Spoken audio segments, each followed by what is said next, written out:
Spotlight, man. Locked in today with actor Paul Jarrett. Let you know, introduce yourself. What's going on, everybody? My name is Paul Cornelius Jarrett. I'm an actor, artist, comedian, boxer, and I do a whole lot of motivational speaking. I love the kids.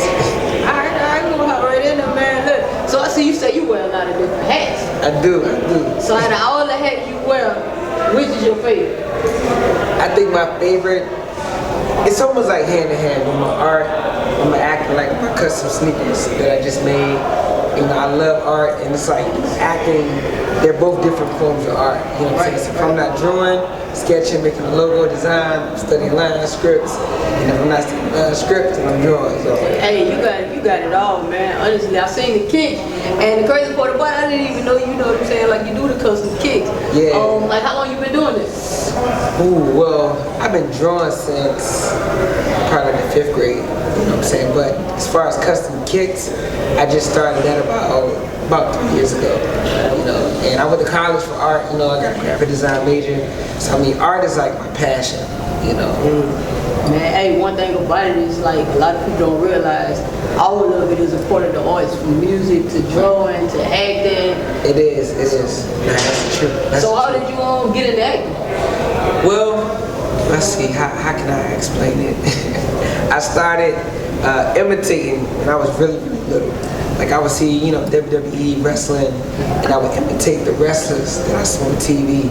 And then after that, I started doing plays at church, school, just small stuff. And then after that, I want to pursue it further. So when I got to college, I joined the drama society. So I started on theater. Theater's like the foundation. Yeah. So you gotta know, learning about, August Wilson, different stuff from like Langston Hughes and like Julius Caesar, just knowing about the different playwrights. So when I did that, I started picking up my chops. And it wasn't just until recently I got into film, which was like 2017. You know what I'm saying? So I was like, now that I know that you could be extra when you were on theater and you could tone it down for film, I said, man, that's where I want to go at next. So when the last time you done like a theater play? Last time was 2017. Yeah. I do, because it's almost like you got the crowd in front of you, and you like I know you yelling at the person, or you cry, you like, what we gonna do, Craig? And then you got like a real live reaction. But on camera, you can just say cut, all right, redo. If I forget my line, I'm like, man, that dumb. And then you just thinking, and then you might just throw me a line or leave me a line. So it's like you gotta improv, you gotta kind of learn how to adapt. You know what I'm saying? And then vibe off of the people that you act. So which do you like better, live shows or film?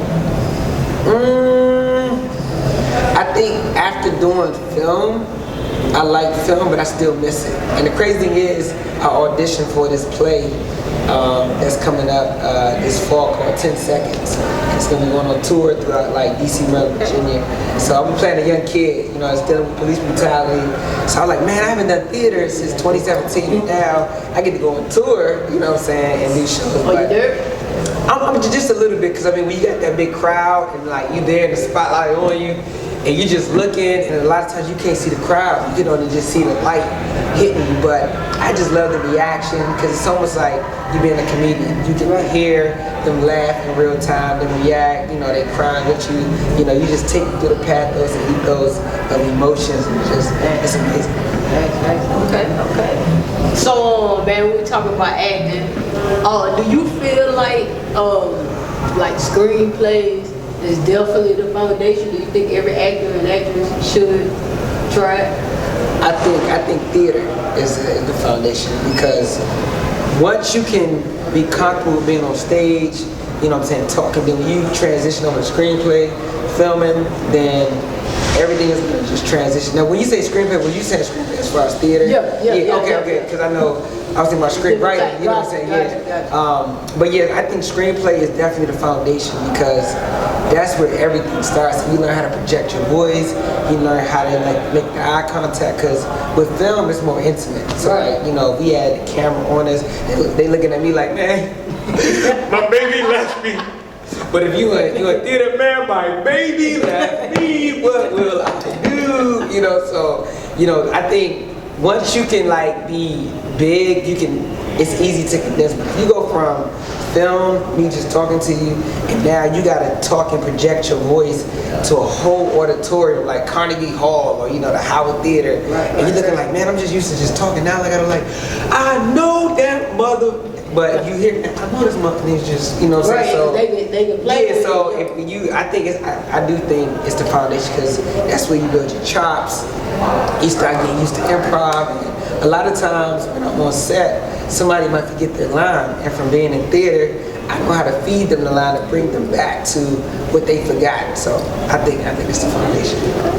All right, so yeah, I see you on connected with Mr. Trey Chaney. Yeah, that's my bro. That's my bro. So how did that come about? Yo, crazy is when I was in high school, I'm kind of having my voice start to come back. Crazy is when I was in high school, we was doing like a lot of outreach, and like Trey was always like doing stuff in the community. You probably see him now. He do a lot of stuff, you know, helping our black fathers, just dedicating just to being a black family man, being head of his household and just managing stuff. I didn't even realize I still had his phone number, and like we would like meet up. He would come, do work with us with the kids. So when we did the movie, he was like, yo, you look hella familiar. I said, bro, you do too. I said, man, I knew you, and not just from The Wire, but from doing outreach. And so I was like, man, let me get your number. And when y'all typed in his number, it said Trey Chaney. He said, see, you already got me saved. I was like, man. He said, yo, if you need anything, just let me know. And he was like, man, Paul, you know, if you ever come out to the A, you know what I'm saying, you ever in town. So it's almost like he's like a big brother, you know, type thing. And it's crazy because I've been for the longest, man, because I was young when we walked out, so for the longest, I was calling him Pooch, you know. That's Pooch, your brother, and I really had to go through and like really, you know what I'm saying, find out who they were. Cause like, man, Trey and Jay, he did like real dope characters.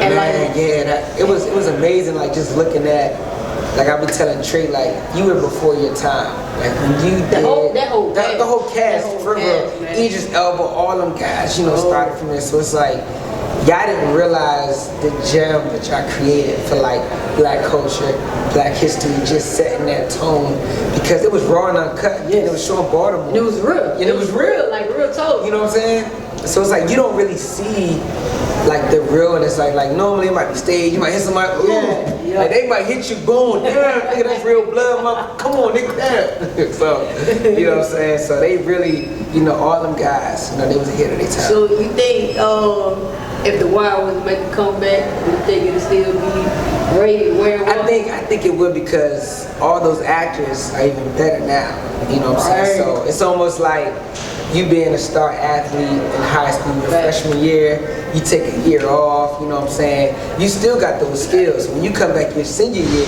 you're like, yeah, I remember I remember all the, you know what I'm saying, dribbles, everything. So when you come back, I think it'll be that much better. But I would say definitely make sure they keep the same director, you know what I'm saying, same producer. Because when you start changing up directors, the vision change, like wait, the movie was like this and it was successful, it was a hit. I don't know if you've seen the preview of the new Halloween.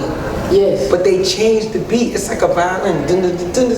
Man, no, you should have kept everybody knows that tone of the scary movie. Now you're changing it. I have to go back and listen to it because it's crazy you said it. Like I didn't even pay attention because I'm so stuck. I'm a Michael Myers. Yeah, right. So I was just telling her, like, man, look, if we don't, because like in our home, like we kind of X'd out horror movies, like, just to keep the energy out of our home. Right. But I'm like, man, so you be one ready to movie say I have to go see. Hey, Halloween, I have to go see it, but now you mess my head up because now I'm about to go back and listen. Like, if you listen to it, because normally it was almost like, I think the old Michael Myers was like a piano. But if you hear the new one, because I heard it, and like I'm very like key and hindsight on sound. And they're gonna do it like they did 50. When like 50. Many men, no, really try to change the theme for power. Oh, yes. Hey. They was like, nah, this not happening. You gotta bring the original. You don't realize like the music itself, like Space Jam. When the first Space Jam came out, you know, what is it? Is it Seal? Fly Like a You. Oh, okay. I got you.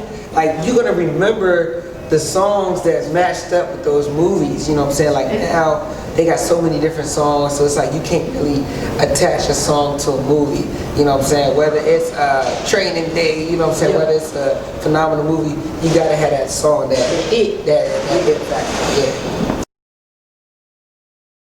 All right, so we've been talking about your voice, man. You want to tell the people a little bit how you lost your voice? Man, so last night, you know, we had the wedding, you know, and they always say, Paul, you the life of the party, and you don't even drink or smoke. I was like, man, it's like the natural high. So yesterday, you know, we shimmying, you know, I'm just doing a whole lot of Kappa stuff, we yelling and everything. So then after that, you know, I'm always playing around with my Spanish. I'm like, yo, Papa, you got a couple kilos, okay? So like the whole time, like, yo, you Spanish or you Puerto Rican? So like we was just like working on that, and then I was trying to get used to the Atlanta voice. So like I seen somebody at the gas station. He was talking about like a hot dog.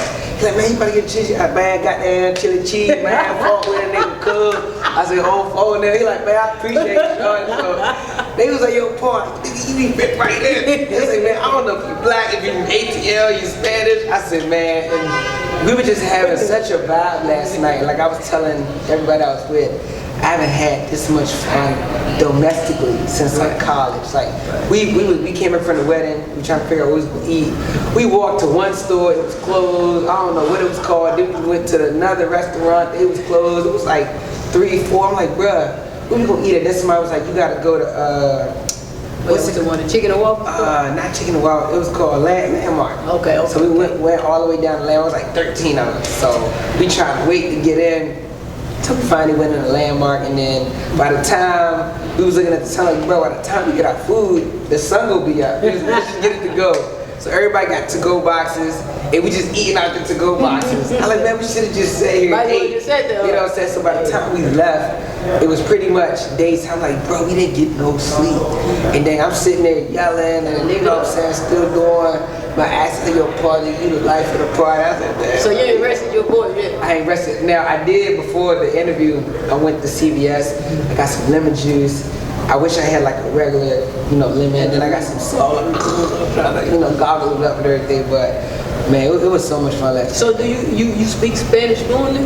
Not fluently, but I'm getting better. You know what I'm saying? Like I always tell people, you know, yo habla poquito español. You know what I'm saying? Like I know like phrases, they like survival Spanish. I know about 6 of them. Yeah, right. So I mean, I could understand it, and then like when they say something I don't know, I'm like, yo no sé, papa. I don't know. I like you know, no entiendo. I mean, like I don't understand. So I try to get them to, you know, but the more you might pick up a word like, say for instance, like, you know, vamos. I mean, it's like, all right, we about to go. You know yeah, they say Spanish is like the second easiest language to learn. That's what I've been hearing. You know what I'm saying? I'm looking like, man, I say, wow, and it's almost like you just feel so connected, and it's like, yeah, if you around people speaking Spanish a lot, like you gonna pick up on it. Yeah. Man, that's way better than what do they call it? Hook on phonics, or you know, my Spanish lab. You know what I'm saying? Okay, uno, dos, tres, cuatro. You know, so you gonna start learning everything. So, but I love it because it's almost like my alter ego. You know, I tell them, you know, my name Paul, but they call me Paulo. You know. Hey, you think you I was all the way here. I was sitting there thinking about saying, man, I think this man was like born to be an actor. Well, you got 2 first names. Yeah, right. Well, I got 3. It's Paul Cornelius Jerry. Yeah, you got 3 first names. I used to be afraid to say. I'm like, damn, Paul, like you got a white people name. Like I would apply for jobs and put Paul Jerry. They look at the resume. Where's Paul Jerry? I said, he right here. It was like, oh, okay, all right. Look like, cause I got, it's always like a white name in a way. So, but I think sometimes now that you say that, because my hang around, be like, yo, Paul, you're just made to entertain you. Like your energy is like so genuine, and like I never realized, cause like I'm always happy. Yeah, it's just your natural personality. But anybody that know me, T, like I've been through a lot. Like my mom, I lost my mom to breast cancer in 2011. My little brother, he committed suicide in 2015. So like, you see this smile, there's a lot of hurt behind the smile. And I was like, you know, if you see what I've been through, you will be smiling too. That's a true definition of you don't look like what you've been through. Amen. Nah, that's the honest truth. So man, you say you lost your brother. Like how old was your brother? Ooh, my brother was 19, and I feel that God put another guy in my life. His name is Kerry, because my little brother, you know, he lived an alternative lifestyle, and he changed his name to Melanie. And at the time, you know, gays wasn't accepted. You know what I'm saying, like that. And I really didn't know how to be his big brother, you know what I'm saying? So, you know, I would kind of feel ashamed. He would come around, I was like, man, that's my brother, man. Like, I shouldn't care what decision, you know, he does. So, once I started adjusting and getting to like be comfortable, like, yo, this is my brother, whether he wear tights, whether he wear this, like, I let us know, you know. And we went ice skating, and like right after that, it was like right around the Super Bowl, and I was at work, and my sister called me. She was like, yo, Paul, like, let me tell you. She was like, John just died. I said, what? I said, stop playing with me. I was like, John just died? I said, you serious? She was like, yeah, she's like, he was suicide. I was like, no. I said, you gotta be playing with me. I said, yo, we was just with John, right, like 2 weeks ago. And so he left like this note, and he was like, don't get caught up in the lustful sins of the world. He was like, there was nothing you could do to help me out, you know. He said, I don't think I reached my fullest potential. I mean, John, he was only 19. Right. It's a freshman in college.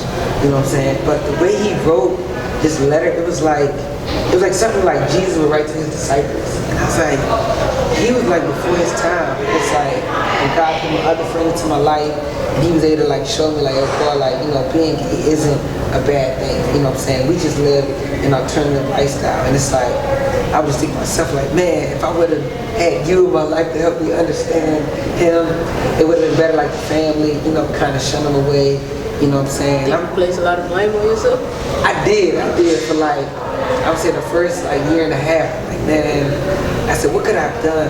You know, a lot of stuff he did, I started picking up on, like, he would cook out his ass off. We'd come back, he's like, yo, Paul, I got the chicken, I got the bacon. I'm like, bro, how you wrap the bacon around the chicken, then go to barbecue sauce, and you sprinkle it. So he was a chef. He was a chef, so now I'm cooking all the time now. My sister cooking all the time now. And I was just saying, I think too, he took it the hardest when my mom passed away, because I think that, how can I say it? He was living with my mom. I was in college. You felt like that was the person that understood it. She understood him like completely, and you know, she never judged him, had anything to say about him. And I know he's smiling now, and I know he's proud. And I said, yo, John, if you was here now, the way living that alternative lifestyle is accepted, and you got months, proud months, I'm like, bro, like, he'll probably be like a hero, you know what I'm saying? And they had a movie that came out, I think it's called Blue Bell with Joe Bell, Joe Hill. They got, what's my guy name? What's the dude from 21 Jump Street? Mark Wahlberg. Oh, yeah. And he's a father of, his son was gay, and his son ended up committing suicide. And I was like, yo, this is like a split image of my little brother. And he was like, Dad, like, they keep beating me up, they keep fighting me. And I'm looking like, I don't know what he was going through. You know, and I was like, and he wasn't living with me, so I don't know who was trying to fight him, beat him up for being gay. It was like, man. And so like, I try not to feel guilty. Sometimes I just be like, if you just listen, if I would have just listened more, you know, and it's just like, John, you know, you're my brother, regardless. I don't care what your nationality is, not nationality, what's your preference, you know what I'm saying? Like, I love you regardless, you know what I'm saying? And I know he probably see me now like, yeah, Paul know, he know who the real John is, you know what I'm saying? So like, with everything that's going on in the world, in this country, with, you know, people's sexuality and things like that, like, do you catch yourself like speaking up about those issues now, or you kind of just like, you know, roll with the punch? When I can speak up, you know what I'm saying, like, you know, don't hate what you don't understand. You know, it's almost like if I'm Spanish and you're Muslim and I see you worshiping Allah and I'm Catholic, you know, just because you do something different, that don't mean I should put you down for doing something different. Now, I might not understand it, I might not agree with it, but I think we should be able to agree to disagree, to understand, because once you understand people and culture, and you can kind of just not put people in a box, you know what I'm saying? Like, granted, you know what I'm saying, I might not agree with your lifestyle, but like, yo, if that's your love, if that's what you love, yo, I'm happy for you. I want you to be happy, you know what I'm saying? And whatever makes you happy, make me happy. And I think that people they always say, be yourself, don't be like everybody else. But really, when you do be like everybody else, oh, you different, why you doing that? You know, that's not right.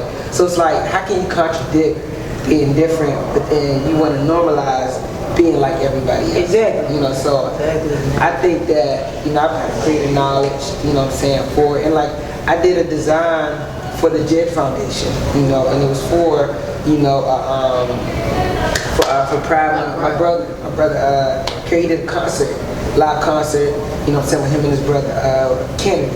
They did a live concert, and I was like, bro, just because I make art for something that's different than me, that don't make me any less of a man, you know what I'm saying? Crazy, man. So, but one thing I do have to watch out for is, you know, because my bro posts me a lot, people might think that I'm that way. And I was like, nah, I like women. I was like, you know, I said, no disrespect and nothing like that. I said, and they'll try to like convince you that what they doing. I said, bro, you know, I'm not against it, but I just don't have to. But don't just keep pressuring me like, you know what I'm saying? Try. Like it's almost like I smoke weed, but you want to keep putting a blunt in front of my face until I think smoke. that's where a lot of the problems come in at from both sides. You know, you have people that's quote unquote straight, and they're trying to convince people that's not that way to why that's the way, and vice versa. And I think that's where the problem come in at. A lot of people, honestly, if you just be yourself and you're not trying to approach people that's not into that lifestyle, for the most part, things are okay. Now, don't get me wrong, you do have people that's speaking out on stuff that have nothing to do with it. You know what I'm saying? Every time somebody comes out, a celebrity comes out again, you have those people that they're waiting on this to say something about it. They be other celebrities sometimes, you know what I'm saying? But now, I got a question. I better cut you off because my friend, he was saying that sometimes, you know, it's cool, you know what I'm saying, gay, trans, you know, LGBTQ. But he was like, sometimes people might go to the extreme because they know there's like a big support back. Okay, let me come out because the support is so big. But I might not even be like that, but I know my record sales will go up. You know what I'm saying? My merchandise gonna get sold. Like, oh, he just, oh, boom. We support him. Like, I think it was Lil Nas X. A lot of people say, they don't think he's that way. Yeah, it was like, I think he's just doing it just because he knows. But the flip side to that is, people point out this, but you're okay with a lot of these gangster rappers that you know that grew up with a 4.0, taking honors classes, had both of their parents in their lives, and all of a sudden now they gangster. Now the gangster like, yo, you see this what I'm is saying? a cover up. You know what I'm saying? The thing is like, man, you're it's the same. I was talking about it. I think like a lot of the problem, there's just like when, like controversy itself, for one. And not only that, like you have a lot of these artists coming out, and I'm not gonna say an artist's name, but like when he first came out, he was acting just straight retarded, and I hated that artist, their music, everything. But I sat back and listened to an interview. I watched one of his interviews and realized, like, man, this is really an intelligent dude. He's playing this way. I'm like, man, a lot of people they mastered the craft of entertaining. And so that's what we gotta look at, man. It's so crazy that you said it, because I know when I met, who was it? I think it was Waka Flocka in college, and I think it was Waka's really intelligent. Yeah, Waka's hella intelligent. Like, yo, I said, man, you talking got a whole lot of money. But then you talk to him, this man's like, man, so the studios, I'm like, dang, okay. Put the pliers on put the pliers on me. I said, okay, cool. Fast. So it's like, but when they say why tell the truth when the lies are entertaining, you know, you're right. It's lies, controversy, and the sales, you know. All right, so before we get out of here, you know, of course, we're gonna get back on track, you know, with your career and stuff like that. Out of all the projects you've done, which has been your favorite and why? My favorite, I think it's kind of two. I'm trying to think, 'cause I just added 2 more projects. I'll probably have to say Thanksgiving Rose, the one coming out, because, you know, I was just a cop in the last one on Amazon Prime. Because I love being funny, you know what I'm saying? I love making people laugh, like... Hey, you kind of favorite Lil Duval, man. Oh my gosh! T! When I got off the plane, my driver was like, hey, you look like Lil Duval, cuz. Well, hey, I'd have been out here wearing that. I'd have been everywhere. Then I was like, yo, some of you said I look like Lil Duval, that's him, like Michael B. Jordan. She's like, yo, you look like both of them dudes together. I'm too short for Mike. Yeah, I'm too short for Mike. When I was in Jamaica, they were like, I'm living my best life. I was like, yo, I ain't going back and forth with you niggas. Be like, who that was that flew private? They flew on a private jet. They was acting like some celebrity, man. I can't remember who that was. Dang, she was on tip of my tongue. But back to your question. I would say Thanksgiving Rose is coming out November 2nd on Amazon Prime, and I get to play a crackhead. So when you asked about theater, right? You gotta be like Bubbles. You know, right. You know what I'm saying? So I was the crazy how I got that role. I told God at the end of last year. I said, God, okay. I told you I want to be on Amazon Prime. You made that happen. I said I want to be on a feature film now, on like a streaming platform. So my acting coach, and like, Paul, we have an end of the year monologue showcase. So choose any monologue. So I chose the monologue from the last play that I did called The Clock, and I played the crackhead during the 1980s. His name was Joe, and like Joe, he pretty much was like the, how can I say it? He was the one. He was the son of the family that everybody wanted to succeed, and I was always in my brother's shadow.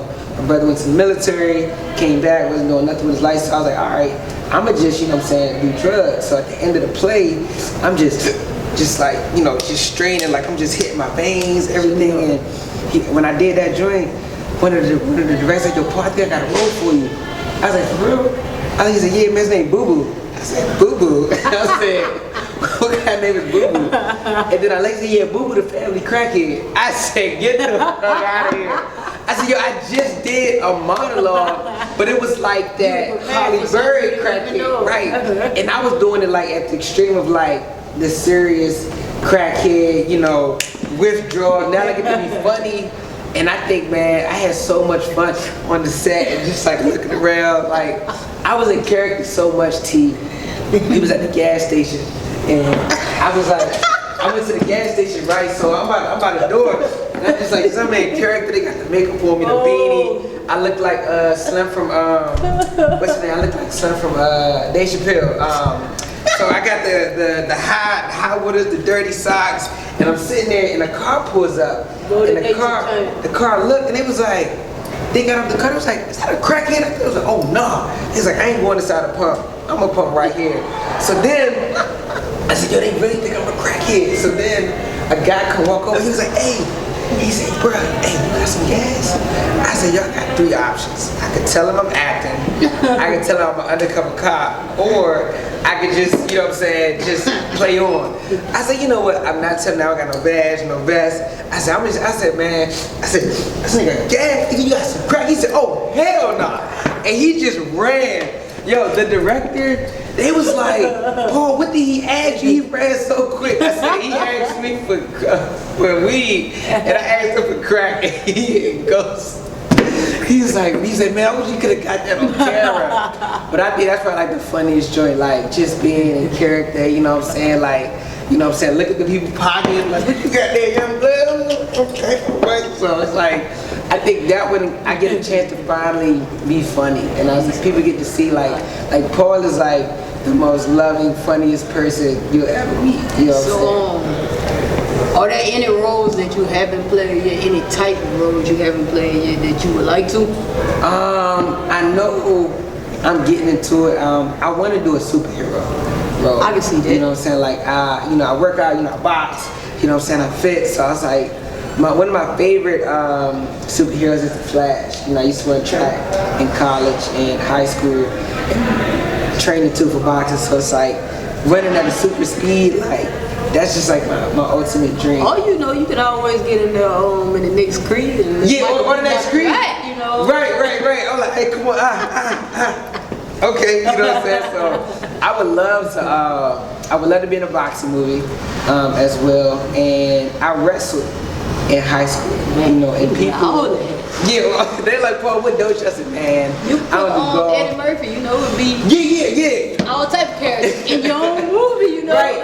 Now that's so true. But I think I would love to do like an inspiring movie. You know what I'm saying? Like, cause I think too, like, you know, movies, they help you dig deep. You know what I'm saying? And I don't know, when I see a movie that teaching me about overcoming struggles, overcoming adversity, you know, the stuff that I've overcame, and like, yo, Paul, like, how do you still stay sane? Like, I have people that know me personally still asking, like, how do you balance everything? I said, you know, bro, it's rough. Like, I work 12-hour shifts overnight, 6 p.m. to 6 a.m.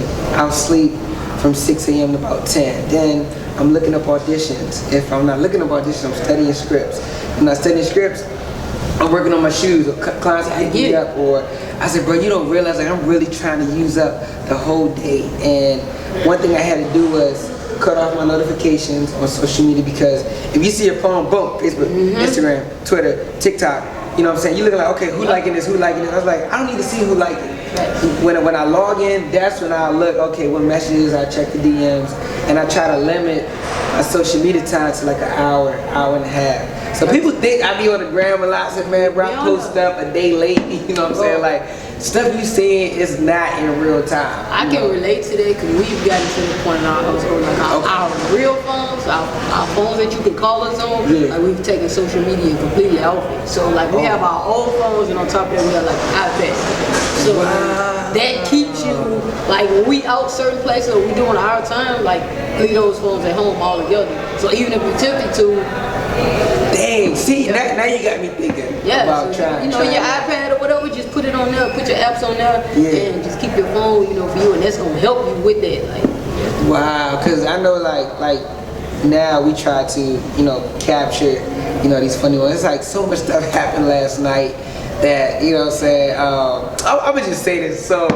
the hotel we in, right, it's like this, it's like a glass, like this one or the old? This one. So the hotel we in, it got like this glass mirror. So somebody put their hand on it, like, yo, that look like the silhouette challenge. And I was like, what? So one girl went there, so I'm in the joint playing my Chris Brown, going crazy, everything you do. So I didn't realize I put my hand on the joint and everybody watching it. I'm like, what is your Paul, like, well, you know we can see you, right? I said, what? I said, you can see me or you can see me. They said, no, we just see your silhouette. It's like, it looked like the silhouette challenge.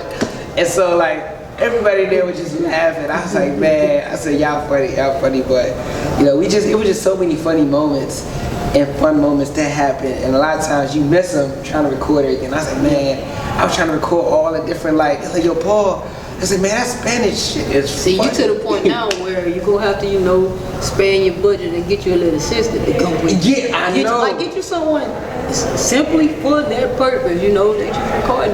And I think I might need to honestly, check that out. I'm gonna tell you the easiest person to find, like somebody that really just graduated high school, like trying to find themselves. Because you know, a lot of times they just want to travel to get the experience. You know what I'm saying? Do something different, get out of the city, or like it can be something. Like you find somebody you mentor, they may be into acting, but they want to get on the road, stuff like that. So two birds, one stone. Really? Okay, right. Okay, that's a great idea, man. I love that, man. I love that. So yeah, before we get out of here, man, I got one question I like to ask all my guests. Okay. You know, we all have an expiration date. When you leave this earth, what do you want your legacy to be? When I leave this earth, I want them to know that, you know, Paul Jerry, you know, started foundations. He inspired, he motivated the young, old, tall, small. I motivate them all. You know what I'm saying? I want them to know that, you know, how can I say it?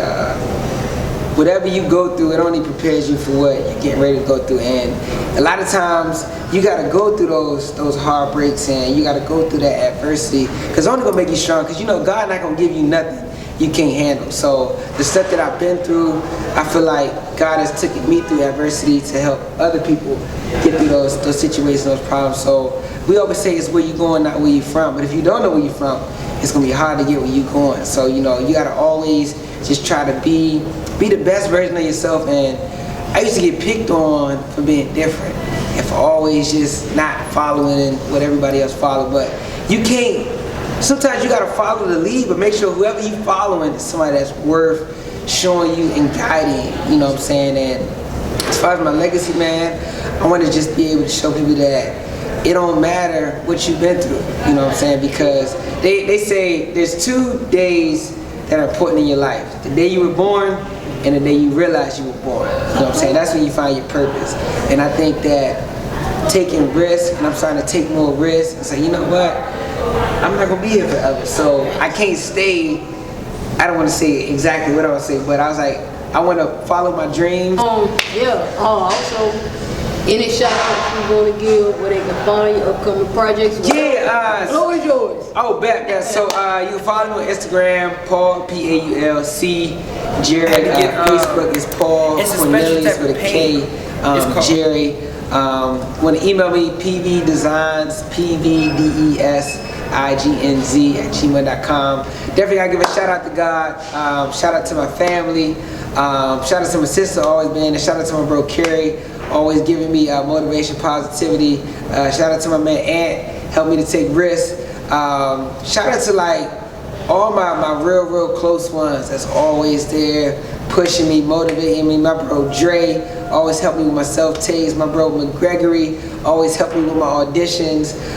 Shooting, the list goes on, man. I just appreciate, shout out to my girl too. I appreciate you so much, Tiana, for always, just pushing me and, helping me to get balanced. Because a lot of times my mind be shooting 20 like, yo, Paul, you got to be not like what they say, not like just a mass shooter, but you gotta be a sniper. You can go with a gun, shoot 20 bullets and don't hit nothing. But if you're a sniper, you got one shot and you're gonna lock it out. So I really appreciate my family, my close friends, I thank all y'all for just being supportive, support my dream. Like I said, Thanksgiving roast dropping on November the 2nd, Amazon Prime. Check me out, sniffing that Krizak.